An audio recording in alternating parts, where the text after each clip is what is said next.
하나님은 진리가 되신다. 세 번 하겠습니다. 하나님은 진리가 되신다. 세 번 시작. 하나님은 진리가 되신다. 하나님은 진리가 되신다. 하나님은 진리가 되신다. 아멘. 제가 어제 이렇게 노래 하나가 이렇게 들려갖고 듣게 되는데요. 가사가 뭐냐면 여러분한테 읽어드릴게요. 가사. 세월아 너는 어찌 돌아도 보지 않느냐. 나를 속이는 사람보다 네가 더욱 야속하더라. 한두 번 사랑 때문에 울고 났더니 저만큼 가버린 세월. 고장난 벽시계는 멈추었는데 저 세월은 고장도 없네. 이게 노래 가사더라고요. 추석이라 이렇게 들려지는 노래였던 것 같은데, 세월이 야속한데, 세월이 너무 야속한데 뒤돌아보지 않는다는 거야. 근데 세월이 어떻게 하다 보니까 멀리 갔는데 그 한두 번 사랑 때문에 울고 났더니 세월이 조금씩 가 있다는 거예요. 동의하세요? 사랑 때문에 한두 번 울었어. 몇 번 우셨어요? 몇 번 울고 나니까 세월이 조금씩 가버렸다는 거예요. 이게 그냥 저는 이렇게 들으면서 피식 웃었는데, 세상 사람들이 가질, 또 우리도 그런 사랑 한 번 하고 두 번 하고 어떤 사람은 세 번도 하고, 사마리아 여인은 5번 했잖아요. 6번째 들어갔으니까 세월이 그냥 싹 가버려 있어. 뭐 사랑하면 좋을 때도 있고, 또 사랑하다가 힘이 들면 이별하기도 하고, 그래서 막 눈물을 뿌리기도 하고, 그렇게 해서 시간이 갔더니 내게 주어진 시간들, 세월들은 없어져 버린 거예요. 근데 그 노래를 듣고 있는 방청객 모습들을 이렇게 보여주시는데, 다들 그냥 동의하시는 얼굴인 것 같아. 그 노래를 듣고 있는 분들의 모습을 보니까 다 동의하고 있는 것 같더라고요. 내가 이렇게 살면 어떨까 이런 생각, 내가 그렇게 살았다고 그런다면 어떡할까 이런 생각이 드는 거죠. 예. 세월은 여러분을 기다려주지 않는다는 사실을 익히 알고 계시잖아요. 세월이 이미 없어요. 그죠? 우리 작년, 우리 어르신 분들에게는 시간이 아마 더 없지 않을까, 이런 조바심들이 있을 것 같아요. 그러면 이와 같은 노래가 나온 이유가 뭘까요? 아무도 이렇게 가르쳐주지 않았어요. 세월을, 시간을 어떻게 보내라고 세상에서는 가르쳐주지 않았어요. 열심히 살아야 된다라고 가르쳐줘요. 땀을 흘려야 된다라고 그건 가르쳐주죠. 근데 왜 땀을 흘려야 되는지, 왜 내가 그렇게 열심히 살아야 되는지에 대한 방향성이 저마다 달라요. 예? 좋은 가정 꾸리려면, 아니면 이 땅에서 힘들지 않게 살아가려면 열심히 지금 땀 흘려야 돼 라고 그렇게 말해준다 이 말이죠. 그래서 과거에는 과거에 말했었던 분들과 현재 말했었던 분들이 달라요. 과거에는 이렇게 살아 말했었던 분들이 지금은 이렇게 살아야 된다라고 당신 입으로 하실 말들이 다르다 이 말이에요. 근데 성경은 계속 변함없이 바뀌지 않고 그림자의 회전함 없이 계속 기준을 가르쳐주고 있어요. 계속 이렇게 살아야 된다라고 가르쳐주고 있어요. 똑같이 이렇게 한 번도 바뀐 적이 없어요. 인류에게 하나님이 너 이렇게 살아라? 과거에는 이렇게 말씀하셨는데 갑자기 오셔서 너 저렇게 살아야 된다라고 말씀하시지 않는단 말이에요. 결국 하나님은 우리에게 신앙생활에 대한 기준을 말씀해 주신 거예요. 그래서 하나님이 진리입니다. 예수님이 진리인 거예요. 말씀이 진리인 거예요. 변하지 않는 진리를 우리에게 말씀해 주셨단 말이에요. 그래서 과거 구약에 보면 하나님께서 이스라엘 백성들을 애굽에서 인도하셔서 광야로 가게 하시죠. 광야에서 다시 어디까지 가게 하시는 것이 목적이었습니까? 가나안까지 가는 거죠. 맨 처음엔 어디였어요? 맨 처음에 어디서 나오게 했어요? 애굽에서 나오게 했어요. 그리고 어디로 들어가게 하셨어요? 광야로 들어가게 하셨어요. 그 다음엔요, 가나안까지 들어가는 거죠. 이게 구약 백성들을 인도하신 하나님의 루트였어요. 길이었단 말이에요. 그러면 여기서 여러분 잘 생각해야 될 게, 애굽이 중요하냐, 광야가 중요하냐, 가나안이 중요하냐, 이렇게 생각해 보면 여러분이 제일 중요하게 생각하는 데가 어디예요? 애굽이 중요해요? 광야가 중요해요? 가나안이 중요해요? 어디가 제일 중요해요? 가나안이 중요해요. 또 다른 데는 없어요? 애굽은 안 중요해요? 애굽은 중요해요. 말 안 해요? 광야는 그럼 안 중요해요? 하나님이 가나안 땅을 약속하셨으니까 가나안이 중요하겠다라고 생각이 든단 말이에요. 거기는 젖과 꿀이 흐르는 땅이니까 좋아 보이는 거죠. 거기 가고 싶은 거죠. 그런데 우리는 어느 순간 장소에 빠져 있어요. 애굽은 안 중요하니 그럼? 하나님이 왜 애굽에 보내셨죠? 재수가 없어서 갔나요? 운이 너무 없어서 애굽에 갔나요? 하나님이 애굽에 보내셨을 때에도 이미 창세기 15장에서 너의 자손들, 너의 후손들이 그 400년 동안 종으로서 살아야 될 것을 뭐 하셨습니까? 말씀하시고 약속해 주셨습니다. 그런데 우리는 애굽이 좋아요? 가나안이 좋아요? 대답하냐? 애굽이 좋아요? 가나안이 좋아요?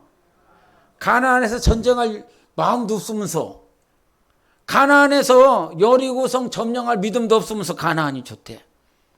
가나안에서 거기 따라다니면서 그 아이성을 점령하고 가나안 족속과 아모리 족속과 싸워서 이길 능력도 없으면서 가나안이 좋아?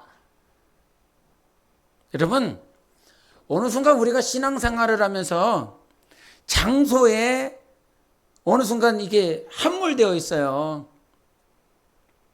애굽은 힘든 것 같지요? 그럼 광야는 안 힘들어요?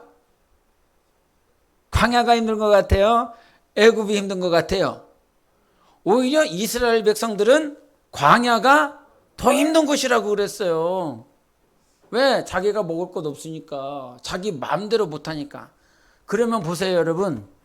애굽은 뭐 하는 곳이었냐면 애굽도 역시 내 마음대로 못하는 곳이었어요. 애굽도, 그죠? 바로 밑에서 살았기 때문에 지 마음대로 못하는 거예요. 광야는요? 광야도 지 마음대로 못하는 곳이죠. 40년 동안. 그러니까 왜 이스라엘 백성들이 광야보다 애굽이 더 좋다고 그랬어요? 지 마음대로 못하니까. 자기가 원하는 대로 못 사니까. 그러면 가나안은요? 가나안은 자기가 하고 싶은 대로 한 곳이에요? 여리고성 돌라고 그랬을 때, 아이성을 침략하라고 그랬을 때, 가나안 족속과 전쟁하라고 그랬을 때 지 마음대로 싸우는 거예요? 아니었단 말이에요. 자, 여기서 신앙생활에 대해서 말을 했을 때 신앙생활은 장소가 중요한 것이 아니에요. 가정이 중요하죠. 애굽이 중요하죠. 광야가 중요하죠. 가나안이 중요하죠. 여러분의 직장이 중요하고요. 가정이 중요하고요. 학교가 중요하죠. 그런데 장소에 함몰되지 마세요. 내가 어디에 있느냐보다 더 중요한 것은 그 애굽에서 하나님의 인도하심 따라 살아가고 있느냐가 중요한 거예요. 광야에서 주님의 말씀 따라 살아가고 있느냐가 중요하고요. 가나안에서도 역시나 하나님의 말씀 따라 명령 따라 따라가고 있느냐가 중요한 것이라 이 말이에요. 그래서 신앙생활은 뭐가 있냐면 기준이 있어요. 그 기준이 무엇입니까? 말씀인 것입니다. 예?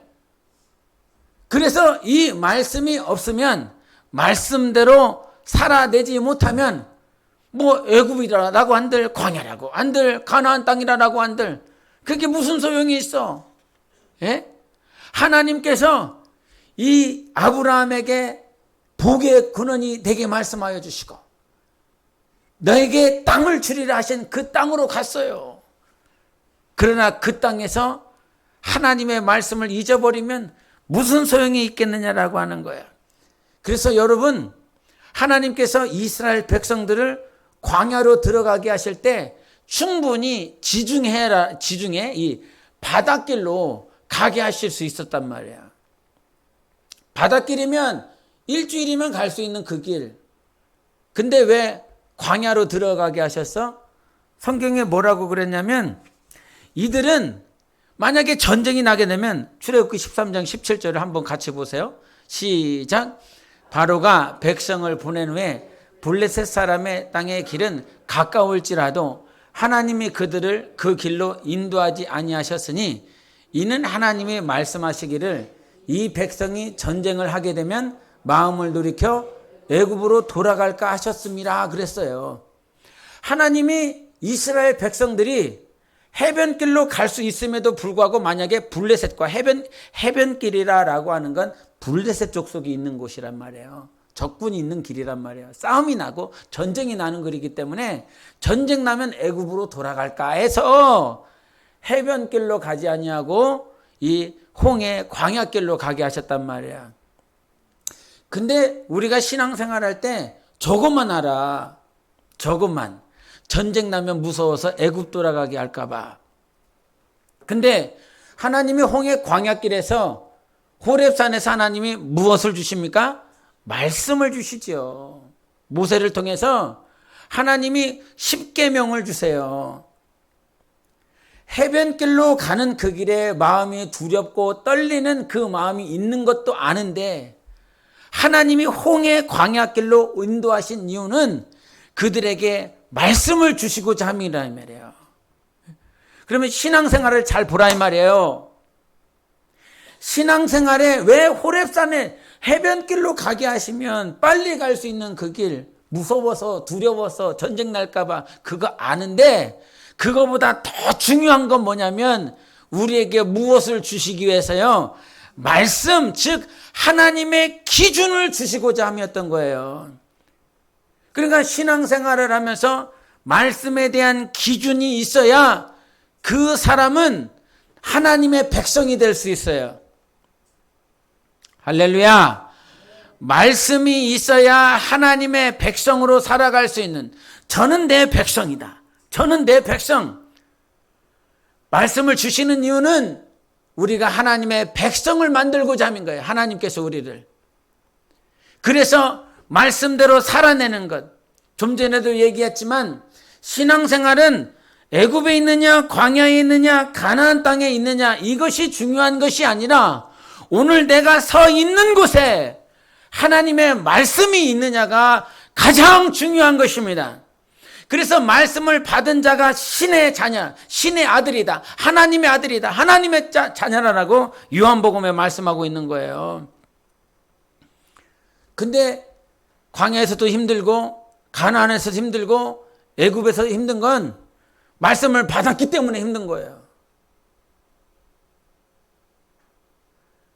기준이 없으면 누가 기준이 되냐면 내가 기준이 돼요. 여러분이 기준이 되는 거예요. 그래서 왜 신앙생활이 힘들고 어렵냐면 단 한 가지야. 신앙생활 왜 힘들어요? 신앙생활이 안 힘든 분들이 있어요. 여기서 신앙생활이 전혀 안 힘들어 이런 사람들이 있어요. 그 사람은 어떤 사람들이에요? 자기가 주인 된 사람이에요. 신앙생활은 원래 힘든 거예요, 여러분. 안 힘들어? 난 이거보다 힘든 게 없어. 안 힘든다고요? 예? 그 조혜성이 강릉에 있거든요. 그래서 조혜성을 좀 면회를 하고 왔어요. 면회를 하고 오는데 토요일 날만 오전에 면회가 된다는 거예요. 그것도 오전에 9시부터 한 12시까지. 그러니까 토요일 날 가서 이렇게 만나고 오는데 얼마나 피곤한지. 에? 그나마 오는 길이 좀 뚫렸더라고요. 뚫려갖고 여기 도착하고 식사 끝나고 집에 들어가니까 한 8시 정도 됐더라고요.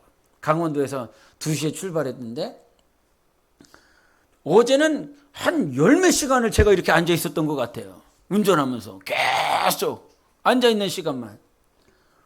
근데 어제가 무슨 요일이었어요? 토요일이잖아요. 내일은 주일이고 하나님 내일도 토요일이었으면 좋겠어요. 오기 싫은 거예요. 너무 힘드니까. 육체가 있으니까요. 예? 육체가 있으니까 너무 힘든 거예요. 차라리 내일도 토요일이었으면 좋겠다. 하루 더 쉬게. 근데 오늘이 주일이니까 어제 오전에 만나고 가야 되는 거죠. 내가 하나님 앞에 예배 드려야 되니까. 내가 기준이었다라고 그런다면 오늘 예배 올 필요 있어요, 없어요? 없죠. 나랑 예성이랑 같이 만나서 얘기하고 있겠죠. 신앙생활이 왜 힘드냐면 내가 기준이 아니라 하나님이 기준이기 때문에 그런 거예요. 근데 신앙생활이 안 힘든 사람이 있어요. 오늘도 여전히 안 힘들어요. 왜냐하면 그것이 내가 주인이 됐기 때문에. 이것을 종교생활이라고 그러는 것입니다. 네가 원할 때 하는 것, 네가 하고 싶은 대로 하는 것. 그래서 우리 하나님께서 말씀이라고 하는 이 기준을 주셨기 때문에 이 기준대로 살아내야 되겠어. 힘이 들고 어려운 거예요. 그래서 여러분, 말씀을 받음과 동시에 우리는 어느 순간 그 말씀대로 살지 아니하면 굉장히 힘이 들고 어려운 거예요. 죄를 범할 때 왜 힘들까?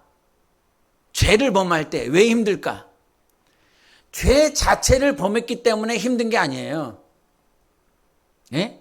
죄를 범했을 때 내가 죄를 범했다라고 하는 그 자체 때문에 힘든 것이 아니라 죄를 범함으로 인하여 하나님께 기쁨이 되지 못했다는 사실 때문에 힘든 거예요. 주일 성수 안 했어. 이 주일 성수를 안 했다라고 하는 그것 때문에 힘든 게 아니에요. 하나님께 기쁨이 되지 못했다라고 하는 나 자신 때문에 힘이 들고 어려운 것이지요.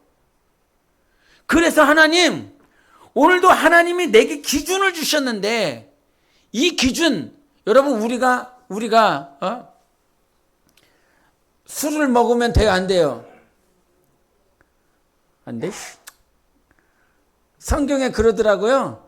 하나님이 지으신 모든 만물은 하나님이 보실 때 보기 좋은 거라고.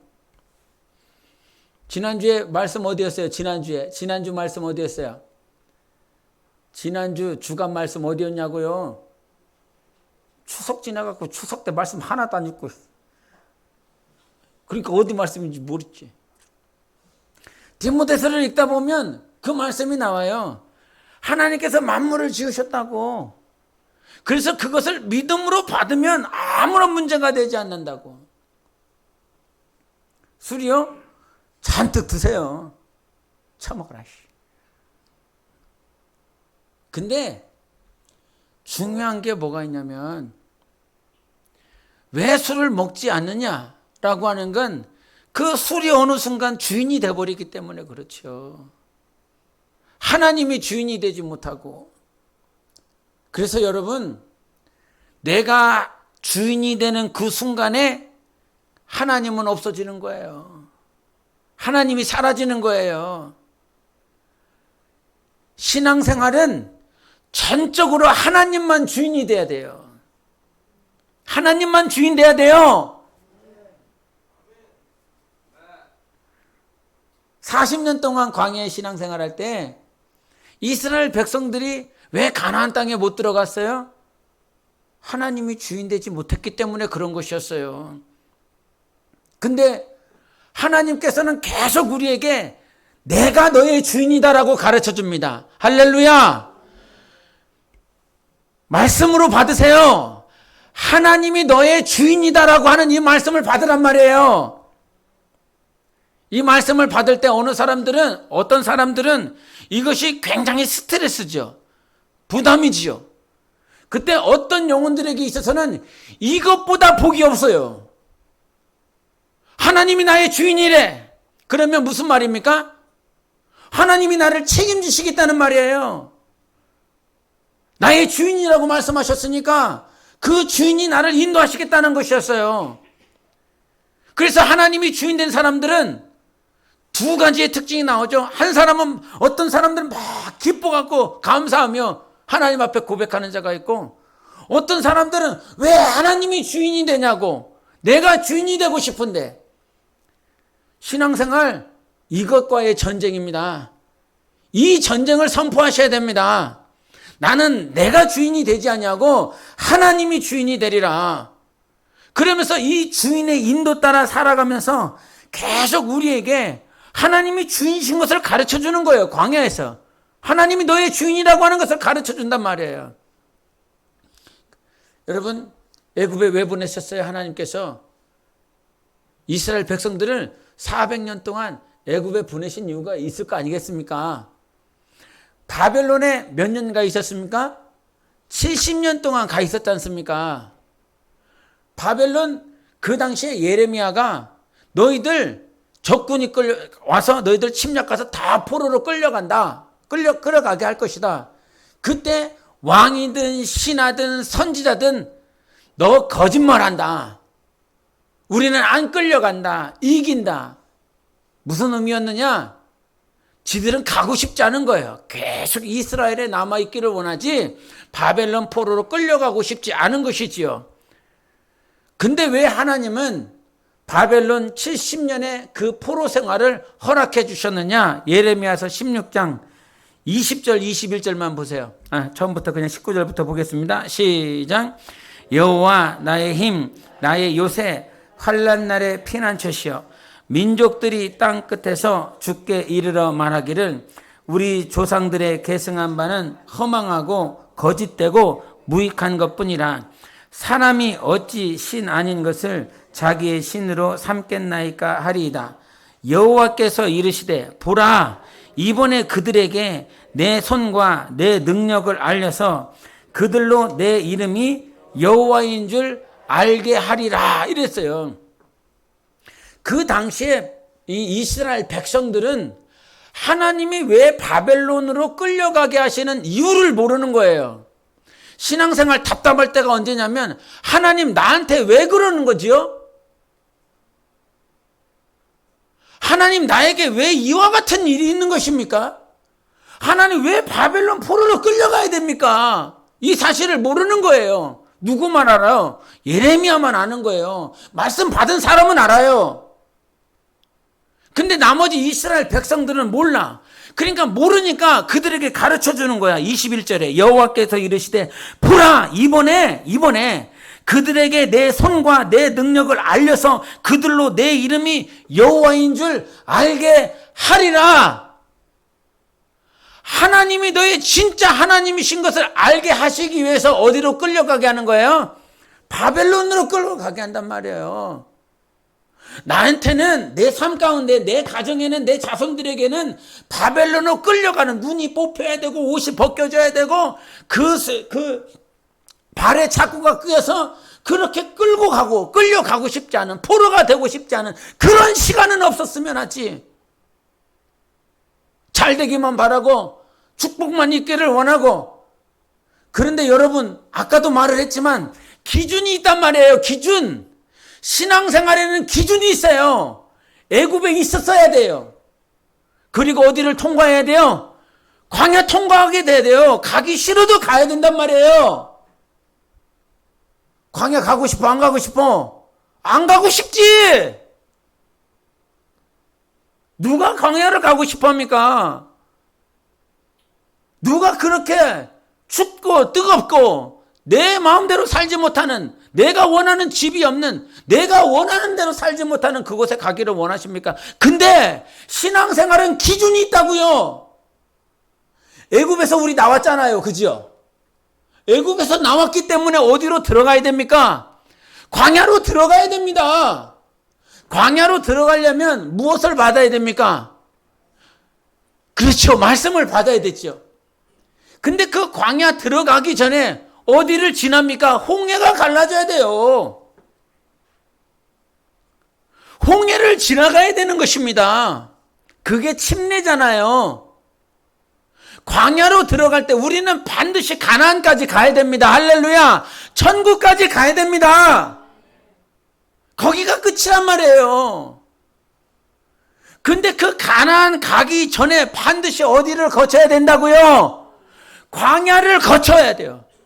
그 광야 전에 홍해가 갈라져서 무엇을 받아야 됩니까?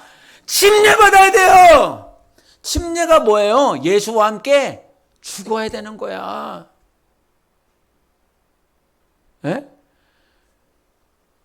지난 주일에도 잠깐 얘기했지만 내가 하나님 귀로만 들었어요. 죽어야 된다고. 그런 차원에서 제가 말씀을 드린 거예요. 제 얘기를. 하나님, 지금까지는 내가 하나님의 말씀을 귀로만 들었어요. 죽어야 된대. 예수와 함께 죽어야 된대. 예수와 함께 나를 장사 지내야 된대. 내가 하고 싶은 거, 내가 원하는 대로, 내가 나의 원하는 비전, 나의 원하는 장래, 내가 원하는 길로 가는 거, 그거 죽어야 된다고 내가 귀로만 들었어. 근데 진짜 죽어야 된다고 이게 실상이 되는 순간에 우리는 힘이 들고 어려워요.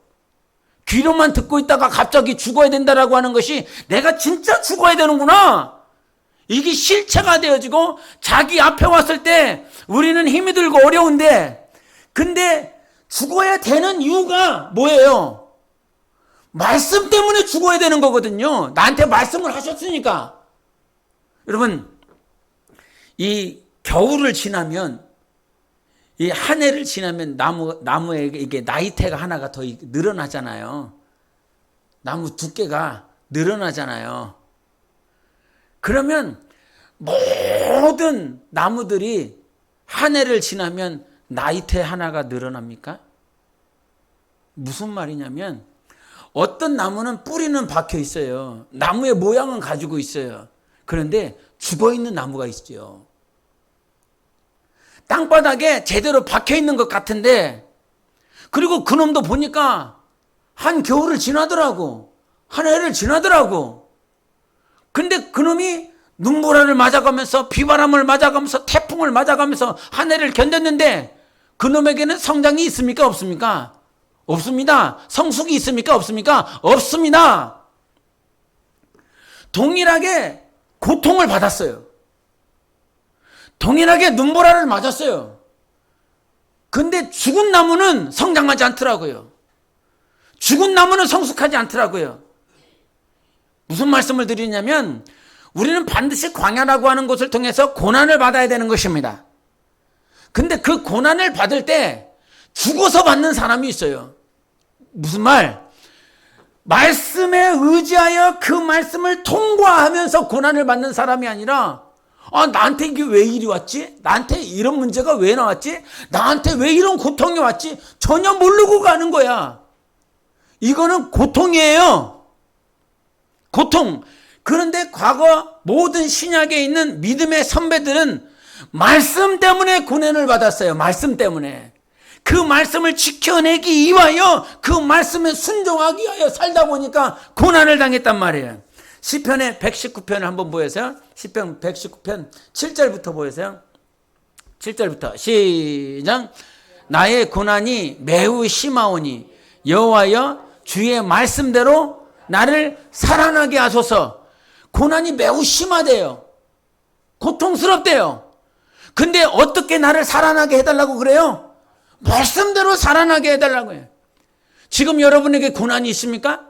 힘이 들고 어렵습니까? 그런데 목사가 살리는 게 아니에요, 여러분. 말씀대로 살 때 말씀이 여러분을 살리는 거예요. 전에 거 보였어요. 전 슬라이드. 시작. 주의 말씀대로 나를 붙들어 살게 하시고 내 소망이 부끄럽지 않게 하소서. 하나님, 나를 말씀으로 붙들어 주십시오. 말씀으로 붙들어 주십시오. 말씀대로 여러분이 붙들려야 결국은 이길 수 있는 거예요. 근데 정말 힘들더라. 진짜 힘들더라. 여러분, 앞이 보이지 않는데 어떻게 말씀을 인정해요? 여러분, 우리 기도에 하나님이 응답하십니까? 안 하십니까? 해요? 우리가 기도하면 응답했냐고요, 하나님이?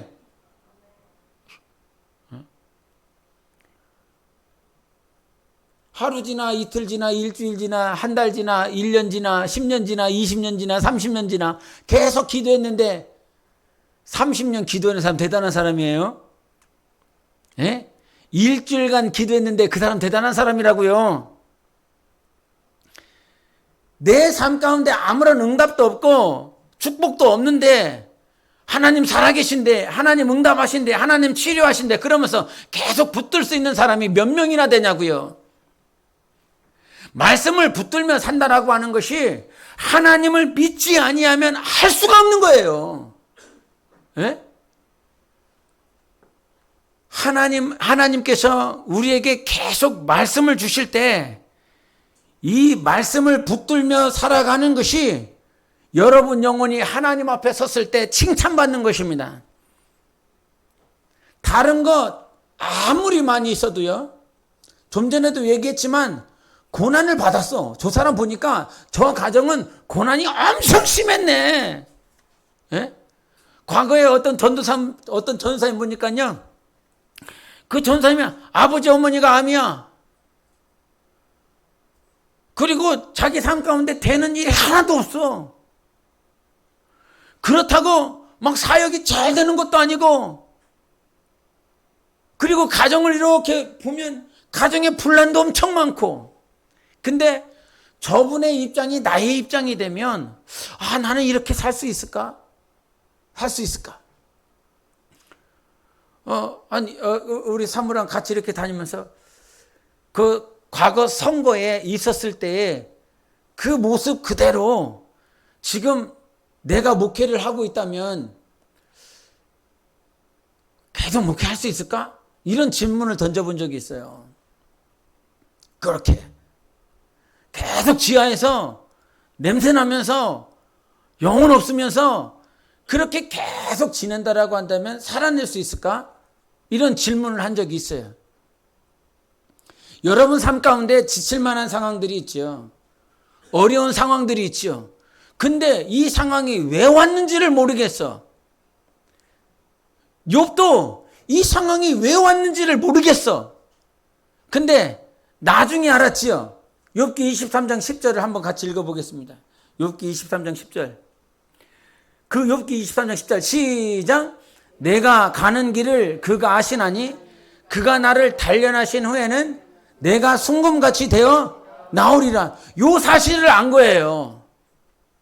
지금 나에게 고난이, 고통이 왜 닥쳤냐면 하나님이 나를 정금과 같이 나오도록 하시기 위하여 이와 같이 하나님께서 시험 주셨다는 사실을, 고난을 주셨다라고 하는 사실을 그는 안 것입니다. 그러면 알면 쉽냐?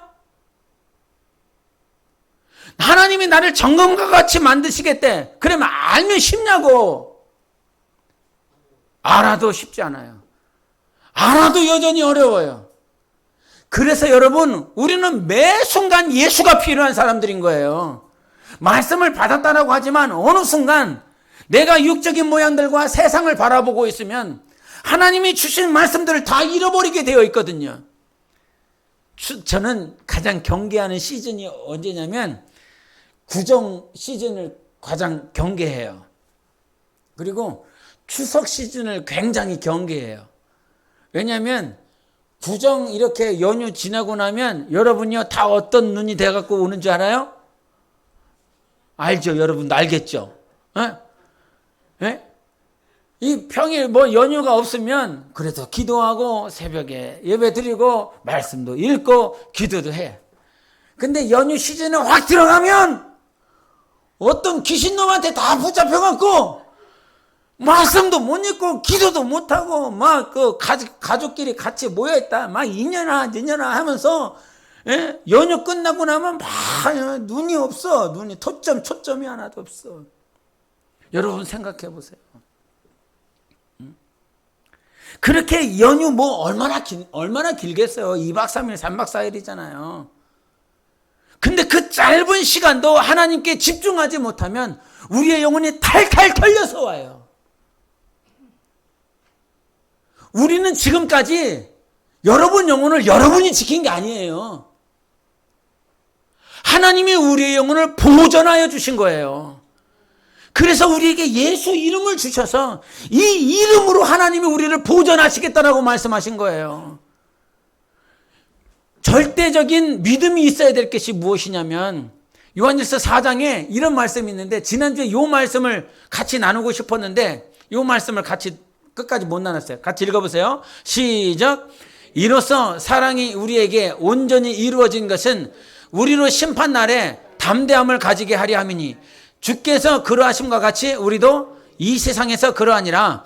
사랑 안에 두려움이 없고 온전한 사랑의 두려움을 내쫓나니 두려움에는 형벌이 있습니다. 두려워하는 자는 사랑 안에서 온전히 이루지 못하였느니라. 우리가 사랑하면 그가 먼저 우리를 사랑하셨습니다.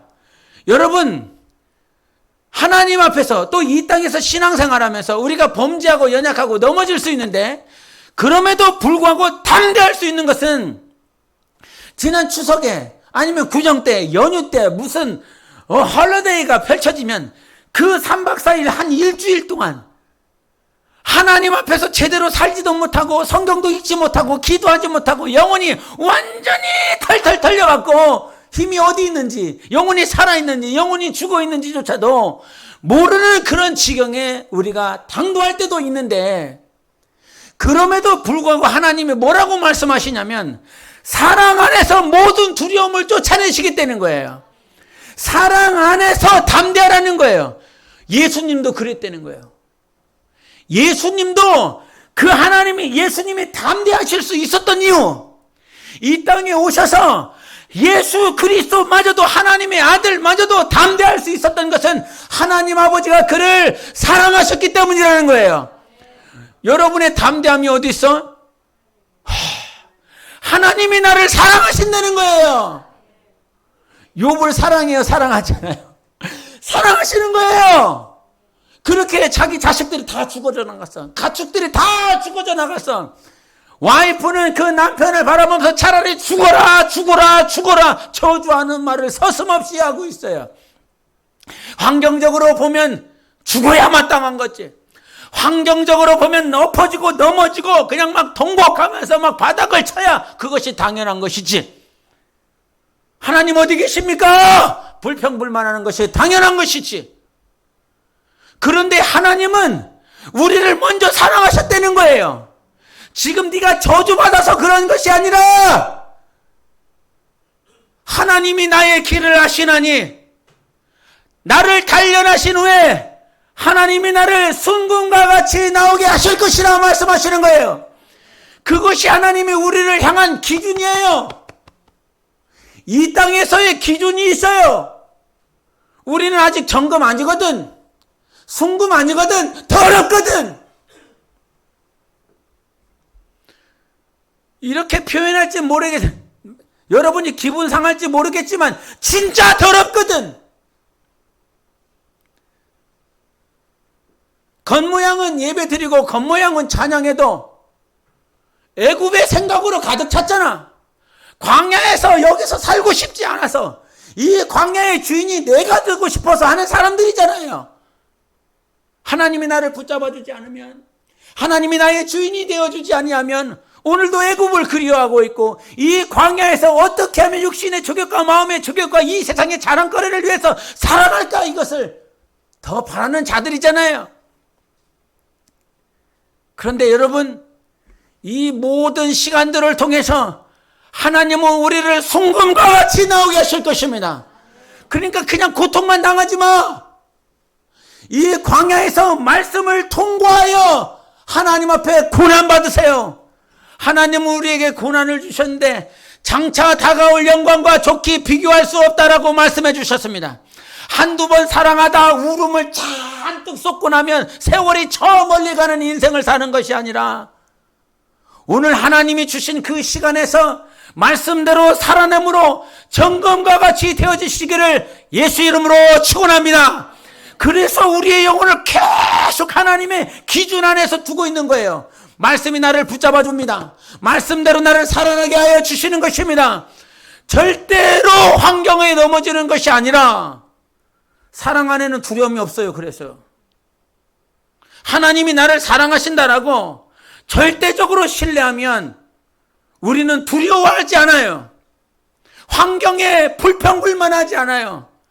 그러나 하나님에 대한 사랑이 내 안에서 의심이 되니까 두려워지기 시작하는 거죠. 내가 무슨 문제가 있는지, 내가 하나님 앞에 어떤 저주를 받았는지, 그게 아니라 네? 디모데전서 6장 14절을 보세요. 디모데한테 한 말이에요. 디모데한테 시작. 우리 주 예수 그리스도께서 나타나실 때까지 흠도 없고 책망받을 것도 없이 이 명령을 지키라. 근데 그 명령이 11절 12절이에요. 디모데전서 6장 11절 12절 시작. 오직 너 하나님의 사람아 이것들을 피하고 의와 경건과 믿음과 사랑과 인내와 온유를 따르며 믿음의 선한 싸움을 싸우라. 영생을 취하라. 이를 위하여 네가 부르심을 받았고 많은 증인 앞에서 선한 증언을 하였도다. 목회하는 디모데한테 하는 말이에요. 목회 정도 하면 영생을 얻은 거 아니요? 그래도 다른 이보다 목회하는 디모데 입장에서 보면 다른 자들보다도 더 그래도 믿음이 있었다라고 봐야 되는 거 아니야? 그럼에도 불구하고 너 싸워야 된다는 거예요. 여러분, 싸우셔야 됩니다. 영생을 취하기 위하여 싸워야 되는 거예요. 정말 주 예수 그리스도 오실 때까지 거룩하고 흠도 없이 우리는 이 전쟁을 하면서 살아가야 되는 것입니다. 14절 다시 한번 읽어보세요. 디모데전서 6장 14절 시작. 우리 주 예수 그리스도께서 나타나실 때까지 흠도 없고 책망받을 것도 없이 이 명령을 지켜라. 이 명령을 지키세요. 하나님 앞에서 선한 싸움을 하는 사람들이란 말이에요. 그런데 우리는 기준 없이 싸우는 게 아니란 말이에요. 하나님이 주신 모든 환경 가운데서 말씀대로 싸워야 되고, 두 번째는 무엇이냐면 절대 의심하지 말아야 될 것이 있는데, 하나님은 우리를 사랑하십니다.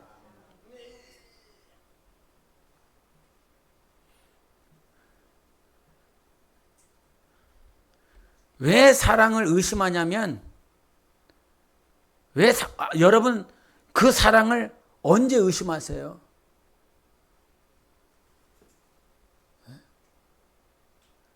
하나님은 그 사랑에 대한 약속을 아들 예수 그리스도로 해주셨어요.